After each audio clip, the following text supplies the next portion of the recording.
नमस्कारः। संस्कृतभारत्याः पत्राचारद्वारा संस्कृतम् इति पाठ्यक्रमे भवतां सर्वेषां स्वागतम्। अद्य वयं कोविदः इति पाठ्यपुस्तकस्य षष्ठपाठस्य द्वितीयं पाठं पश्यामः। यदा वयं संस्कृतं पठामः तदा अस्माकं मनसि एका भावना आगच्छति।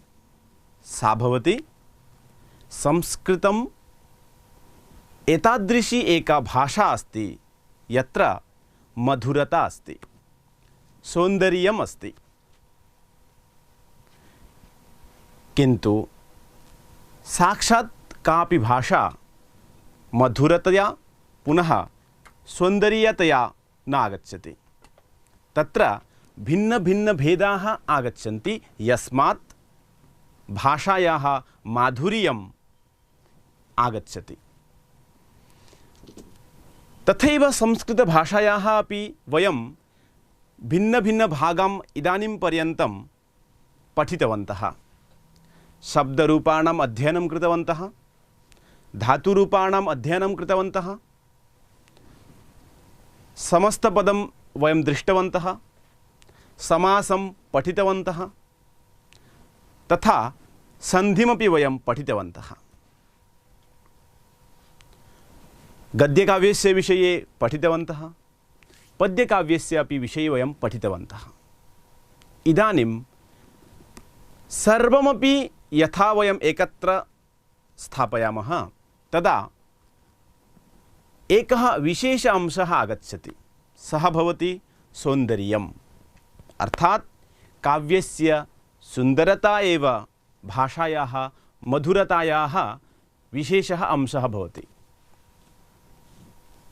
अतः वयम् अद्य एतादृशं पाठं पठामः यत्र कथं सुन्दरता आगच्छति तस्मिन् विषये वयं पठामः।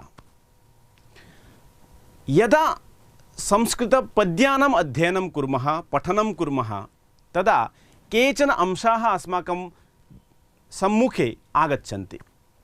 तेषु छन्दः तथा अलङ्कारः विशेषतया आगच्छति।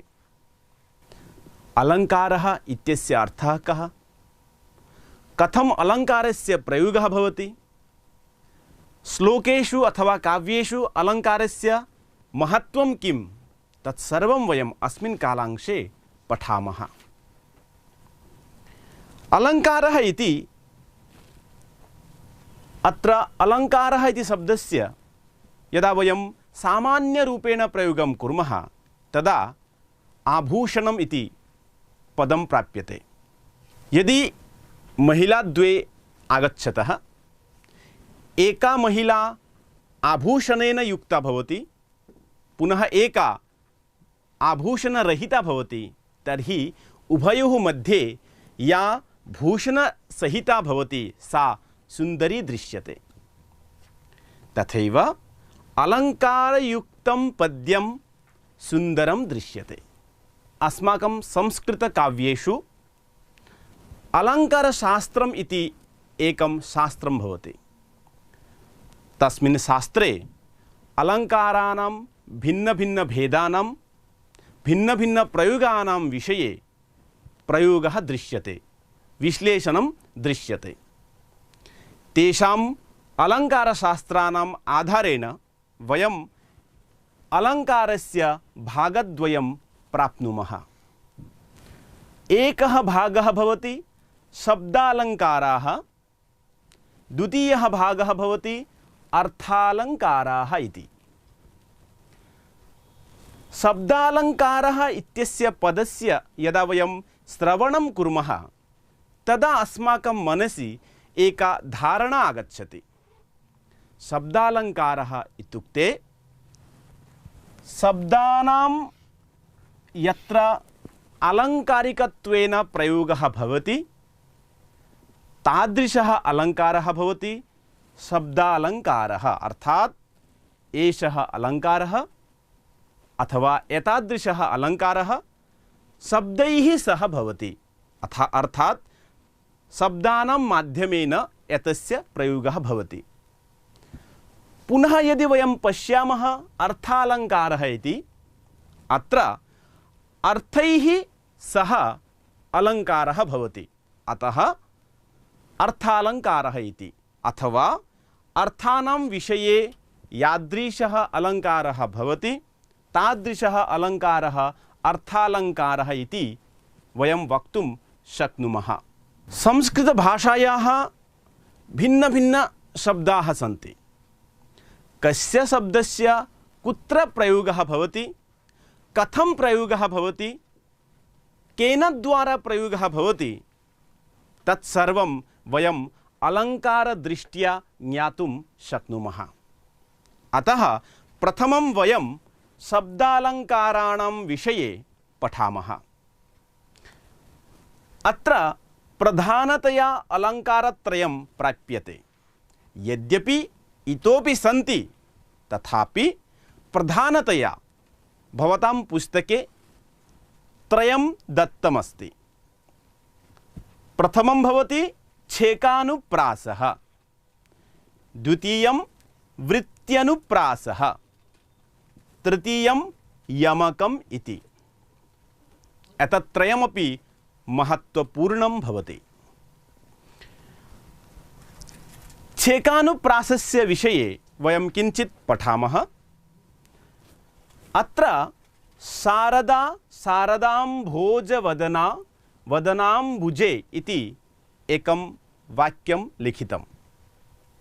इदानीं वयम् अस्मिन् वाक्ये पश्यामः। अत्र शारदा इति पदमस्ति। एतस्य पदस्य सा अत्रापि प्रयोगः अस्ति, अत्रापि सा इति अस्ति, अत्र र अस्ति, अत्रापि र अस्ति, अत्र दा अस्ति, अत्रापि दा अस्ति। तथैव अत्रापि वदना वदना इति प्रयोगस्य पुनरावृत्तिः दृश्यते। अनेन वयम् एकं नियमं प्राप्तुं शक्नुमः। यदि व्यञ्जनस्य द्वितीयवारं पुनरावृत्तिः भवति, तर्हि तादृशः अलङ्कारः छेकानुप्रासः इति भवति। शारदा यद्यपि वारद्वयं पदसमानपदमस्ति, किन्तु छेकानुप्रासछन्दसः लक्षणम् एवं भवति। व्यञ्जनस्य द्वितीयवारं प्रयोगः अर्थात् पुनरावृत्तिः भवति चेत् एवं भवति। एवमेव वयं द्वितीयम् अलङ्कारं पश्यामः। एतस्य नाम अस्ति वृत्त्यनुप्रासः इति। अत्र एकं वाक्यं दत्तं, तत् पश्यामः। तव स्तन्यं मन्ये धरणीधरकन्ये। प्रायेण उभयोः समानता दृश्यते, अर्थात् छेकानुप्रासः तथा वृत्त्यनुप्रासः इति उभयोः अलङ्कारयोः समानता अस्ति, किन्तु किञ्चित् भेदः अस्ति। कीदृशः सः भेदः पश्यामः। अस्मिन् वाक्ये न्यम् अर्थात् न्य इत्यस्य प्रयोगः दृश्यते। अत्रापि न्य इत्यस्य प्रयोगः अस्ति, अत्रापि न्य इत्यस्य प्रयोगः अस्ति। पूर्वं वयं दृष्टवन्तः एकस्य पुनरावृत्तिः एकवारम्।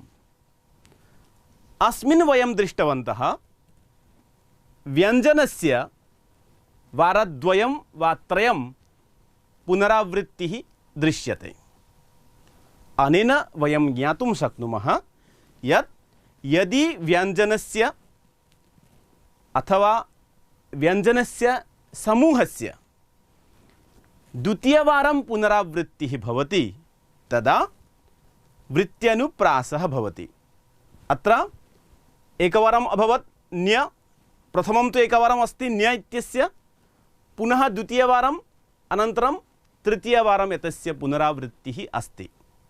अतः वृत्त्यनुप्रासः इति अलङ्कारः अत्र दृश्यते। एवमेव वयम् अलङ्कारद्वयोः प्रभेदं ज्ञातुं शक्नुमः।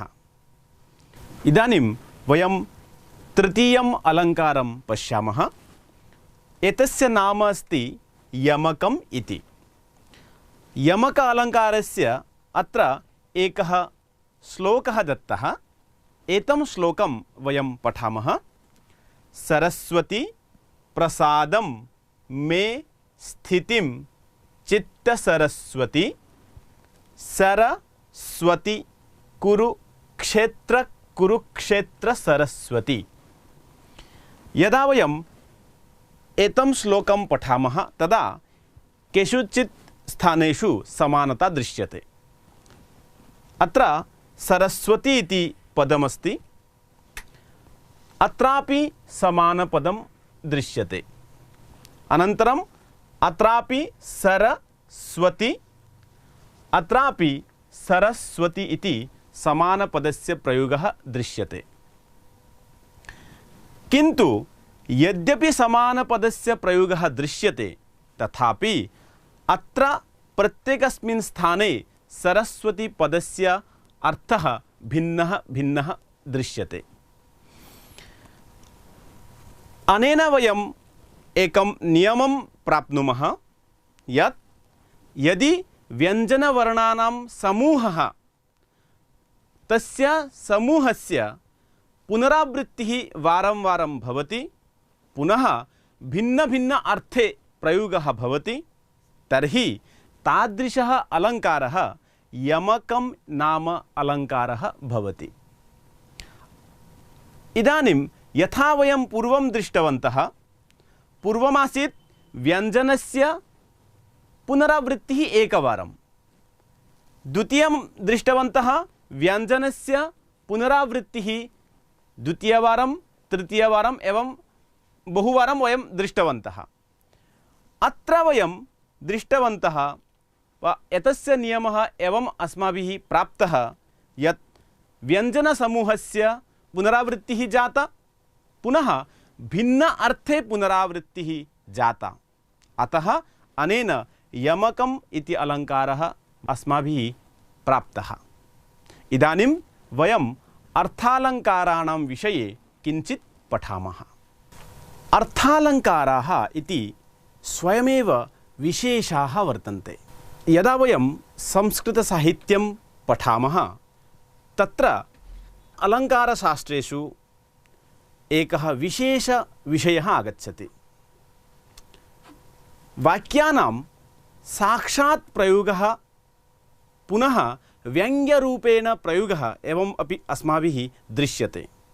अतः संस्कृतसाहित्ये लक्षण, व्यञ्जना तथा अभिधा इति विषयत्रयं मुख्यं भवति।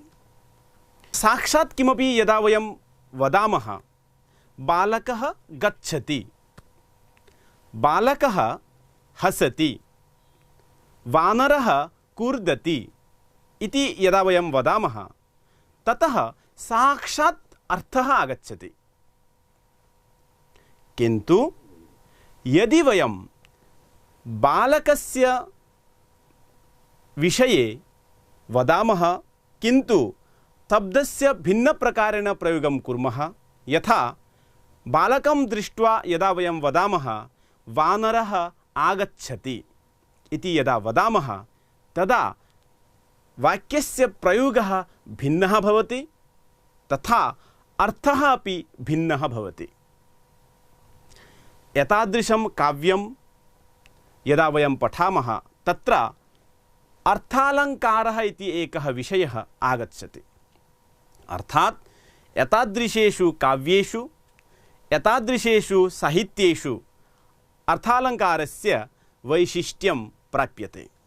अतः वयम् अद्य अर्थालङ्काराणां विषये किञ्चित् परिचयं प्राप्नुमः।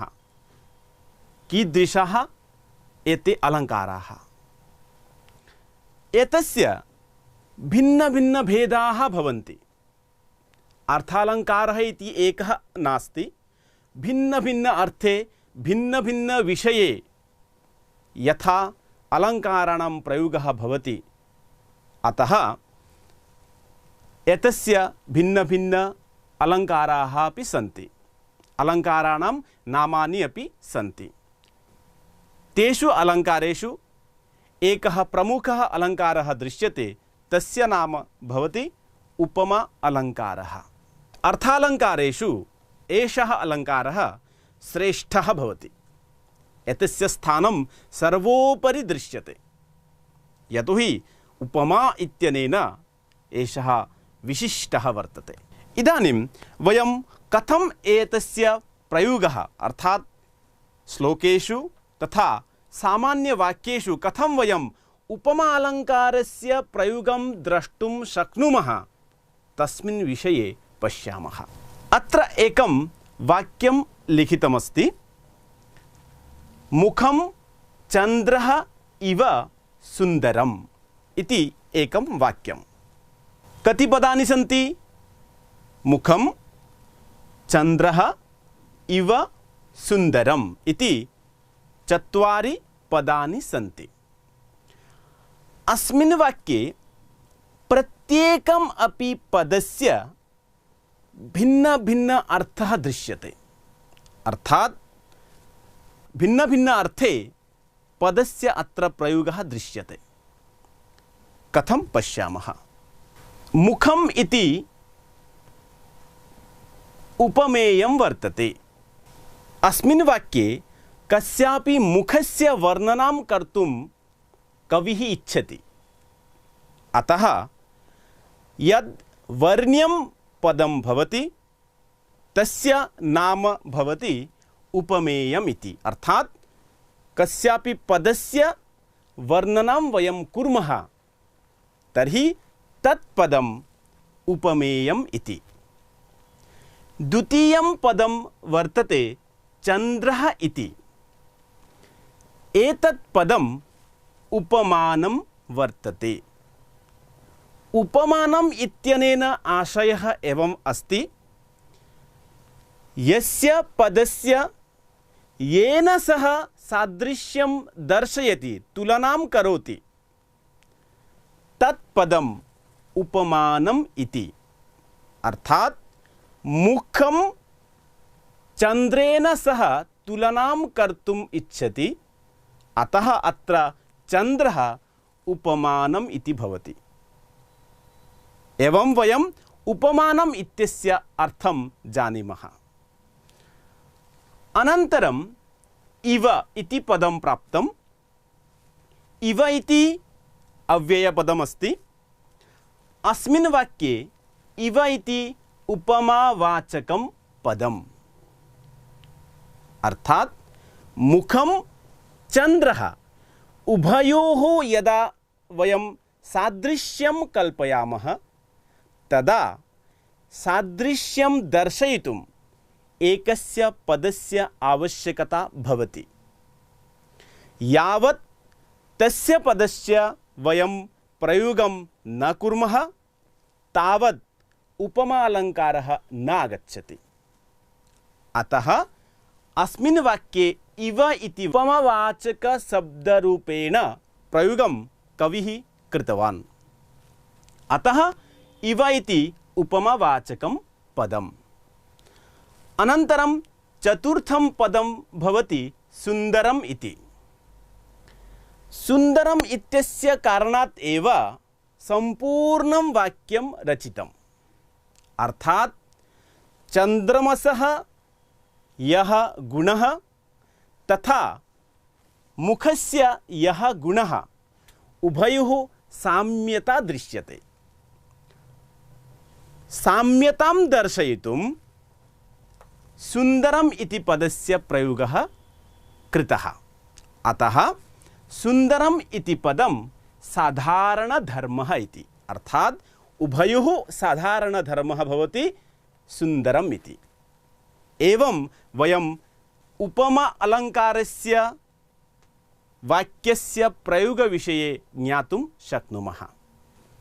पुनः पश्यामः, मुखं चन्द्रः इव सुन्दरम्। अत्र किञ्चित् अवधेयम्, उपमा अलङ्कारस्य कृते एतत् चतुष्टयम् अपि आवश्यकं भवति, किन्तु क्वचित् एतेषु एकस्य न्यूनता भवति। अतः आलङ्कारिकाः उपमायाः भेदद्वयं कृतवन्तः। एकं भवति पूर्णोपमा, यत्र विषयचतुष्टयम् अपि भवति, अर्थात् उपमेयं भवति, उपमानं भवति, उपमावाचकं भवति तथा साधारणधर्मः भवति, किन्तु क्वचित् न दृश्यते एकस्य प्रयोगः। अतः लुप्तोपमा इति अपरः भेदः दृश्यते। एकः भेदः पूर्णोपमा, अपरः भेदः लुप्तोपमा इति।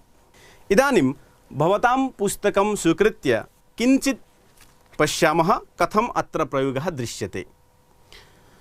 अत्र 21अधिक-100तमे पृष्ठे भवन्तः पश्यन्तु, मुखं चन्द्रः इव सुन्दरम् इति वाक्यमस्ति। अनन्तरम् अस्य उपमेयं वर्ण्यः विषयः मुखम्, उपमानं चन्द्रः, चन्द्रः इति उपमानरूपेण स्वीकृतः, साधारणधर्मः सुन्दरम् इति अस्माभिः पूर्वं ज्ञातमेव। पुनः उपमावाचकम्, उपमालङ्कारस्य विशेषं पदम् इव इति यद् अत्र इव इति उपमावाचकं पदं दृश्यते। अनन्तरं वदति वाणी सुधा इव अस्ति। वाणी सुधा इव अस्ति, किञ्चित् पश्यामः। एतद् वाक्यम्, अत्र वाणी इति उपमेयम् अस्ति, अर्थात् वाण्याः वयं विश्लेषणं कुर्मः, सादृश्यं वयं सुधा इत्यनेन कुर्मः, सुधा। अतः वाणी इति उपमेयं तथा सुधा इति उपमानम्। इव इति उपमावाचकम्, इव इति उपमावाचकम्। अत्र अस्ति इत्यस्य आवश्यकता नास्ति इति चिन्तयतु। सामान्यं वाणी सुधा इव, अत्र एकस्य न्यूनता अस्ति। अस्माभिः पूर्वं ज्ञातं यत् उपमालङ्कारस्य कृते उपमेयम्, उपमानम्, उपमावाचकं पदं तथा साधारणधर्मः अपेक्षते, किन्तु अस्मिन् वाक्ये उपमेयमस्ति, उपमानमपि अस्ति तथा उपमावाचकं पदम् अपि अस्ति, किन्तु साधारणधर्मः न दृश्यते। अतः एतादृशं वाक्यं लुप्तोपमा इत्यस्य उदाहरणं भवति।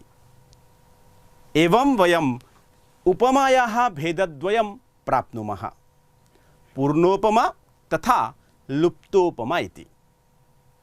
इदानीं वयं भवतां पुस्तके दत्तानां वाक्यानां किञ्चित् पठनं कुर्मः।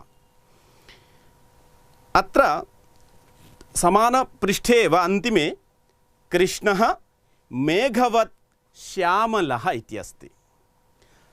कृष्णः इति उपमेयम् अस्ति। मेघवत् अत्र समस्तपदमस्ति, अतः मेघः इति यदा वयं स्वीकुर्मः तदा मेघः इति उपमानम् अस्ति। वत् इति उपमावाचकं वर्तते। अनेन वयं द्रष्टुं शक्नुमः यत् इव इत्यनेन सह वत् अपि उपमावाचकं भवति, अर्थात् इव अपि उपमावाचकं पदं, वत् अपि उपमावाचकं पदम्। अनन्तरं श्यामलत्वं, श्यामलः अस्मिन् वाक्ये अन्तिमे श्यामलः इति अस्ति, तत्र यत् श्यामलत्वम् इति अस्ति तत् साधारणधर्मः, अर्थात् कृष्णः मेघः, कृष्णः मेघवत् इति, अर्थात कृष्णस्य पुनः मेघस्य तत्र सादृश्यं कल्पयति। केन? श्यामलत्वेन। अनन्तरम् अभिमन्युः अपि शूरः यथा अर्जुनः। अत्र अभिमन्युः उपमेयमस्ति, अर्थात अभिमन्योः विषये अत्र वक्तुमिच्छति। अभिमन्युः अपि शूरः, शूरः इत्यस्य अत्र शौर्यं साधारणधर्मः। कीदृशः? यथा अर्जुनः। अत्र वयम् इतोपि एकं पदं प्राप्तवन्तः, यथा इति, अर्थात उपमालङ्कारस्य इतोपि एकम् उपमावाचकं पदं वयं प्राप्तवन्तः, यथा इति। अनन्तरं यथा इति उपमावाचकं पदं। तृतीयं वाक्यं पश्यामः। कुम्भकर्णः तालवृक्षः इव आसीत्। अत्र तालवृक्षः उपमानम्, अर्थात तालवृक्षेन सादृश्यं कर्तुम् अत्र अस्मिन् वाक्ये प्रयोगः दृश्यते। अनन्तरं कुम्भकर्णः इति उपमेयम्, अर्थात कुम्भकर्णस्य विषये अत्र सादृश्यता अस्ति। वाचकम्, अत्र वाचकम् अर्थात उपमावाचकं पदम् इव इति। अनन्तरं साधारणधर्मः औन्नत्यम्, औन्नत्यम् अर्थात तालवृक्षः इति। अत्र औन्नत्यम् इति साधारणधर्मस्य अभावः दृश्यते। अतः वयं जानीमः यत् यस्य एकस्य न्यूनता भवति तत्र लुप्तोपमा इति। अनन्तरं चतुर्थं वाक्यं पश्यामः। एषः नृपः कर्णसदृशः। अत्र कर्णः इति उपमानं पदम्, अर्थात कर्णेन सह तुलनां कर्तुम् इच्छति। उपमेयं भवति नृपः, अर्थात कर्णेन सह नृपस्य तुलना क्रियते। अनन्तरं सादृशः इति उपमावाचकं पदम्। अत्र सदृशः इति पदम् अपि वयं प्राप्तवन्तः। अनेन वयं किं किं प्राप्तवन्तः? इव, यथा, वत्, सदृशः एतानि पदानि उपमा अलङ्कारस्य विशेषपदानि। एतेषां द्वारा एव उपमा अलङ्कारस्य वयं ज्ञानं कर्तुं शक्नुमः। एवमेव वयम् उपमा अलङ्कारस्य आधारेण अत्र कानिचन अभ्यासकार्याणि प्राप्नुमः। कृपया भवन्तः अभ्यासकार्याणि स्वयं कुर्वन्तु। अनन्तरम् अर्थालङ्कारविषये तथा शब्दालङ्कारविषये अस्मिन् पुस्तके यथा दत्तमस्ति तस्य अध्ययनं कुर्वन्तु। तेन भवताम् अलङ्कारस्य ज्ञानमपि अभिवर्धते। धन्यवादः।